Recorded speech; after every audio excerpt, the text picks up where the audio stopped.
ಆತ್ಮೀಯ ವೀಕ್ಷಕರೇ, ನಿಮಗೆಲ್ಲವರಿಗೆ ನಮಸ್ಕಾರ.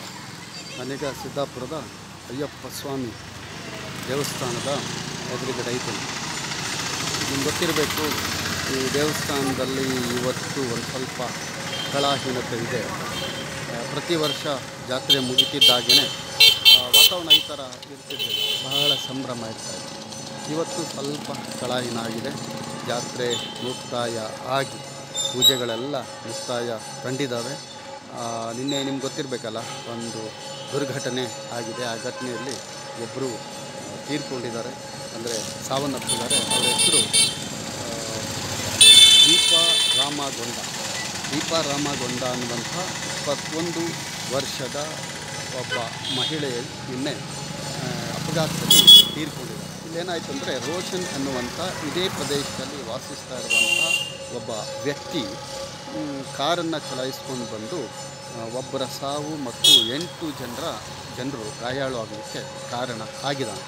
ಅವನ ಆ್ಯಂಗಲ್ ಏನೇ ಇರಲಿ, ಒಂದು ವಾರದಿಂದ ಆತ ಈ ಗಲಾಟೆಯಿಂದ ಡಿಸ್ಟರ್ಬ್ ಆಗಿದ್ದ ಅಂತೆಲ್ಲ ಹೇಳ್ತಾರೆ. ಅದೇನೇ ಇರಲಿ, ಯಾರಿಗೂ ಕೂಡ ಯಾವುದೇ ಕಾರಣಕ್ಕೆ ಒಬ್ಬ ವ್ಯಕ್ತಿಯನ್ನು ಕೊಲ್ಲುವಂಥದ್ದು ಮತ್ತು ವ್ಯಕ್ತಿಗಳಿಗೆ ತೊಂದರೆ ಮಾಡುವಂಥದ್ದು, ಬೇರೆಯವರ ಹಕ್ಕನ್ನು ಕಸಿಯುವಂತಹ ಅಧಿಕಾರ ಇಲ್ಲ. ಈಗ ನಿಮ್ಮ ಗಮನಕ್ಕೆ ಇರಲಿ ಅಥವಾ ನಿಮ್ಮ ಗಮನಕ್ಕಿರಬೇಕು ಅನ್ನುವಂಥ ಕಾರಣಕ್ಕೆ ಗಾಯಾಳು ಆಗಿರೋರಲ್ಲಿ ಒಬ್ಬರು ಜಾನಕಿ ಗೋಪಾಲ್ ನಾಯ್ಕ್ ಅನ್ನುವಂಥವ್ರು, 24 ವರ್ಷದ ಮಹಿಳೆ. ಗಜಾನನ್ ನಾರಾಯಣ್ ಹೆಗ್ಡೆ ಅನ್ನುವಂಥವ್ರು, ಅವರಿಗೆ 69 ವರ್ಷ, ಅವರು ಮದ್ದಿನಕೇರಿ ಬೇಡ್ಕಣಿ ಹತ್ತಿರದವರು. ಆಮೇಲೆ ಜ್ಯೋತಿ ಮಂಜುನಾಥ್ ಗೊಂಡ, ವಯಸ್ಸು 21 ವರ್ಷ.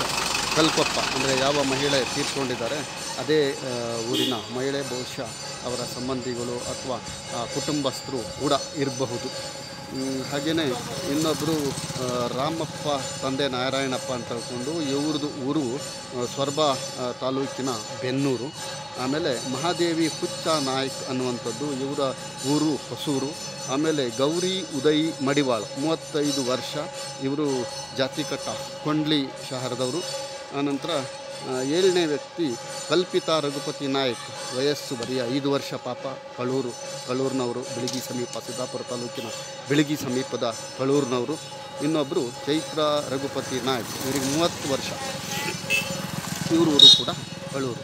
ಹೀಗೆ ಒಂದು ಸಾವು ಮತ್ತು 8 ಜನ ಗಾಯಾಳು ಆಗಿರುವಂತಹ ನಿನ್ನೆ ಘಟನೆ ಇಡೀ ರಾಜ್ಯದ ಗಮನ ಸೆಳೆದಿತ್ತು.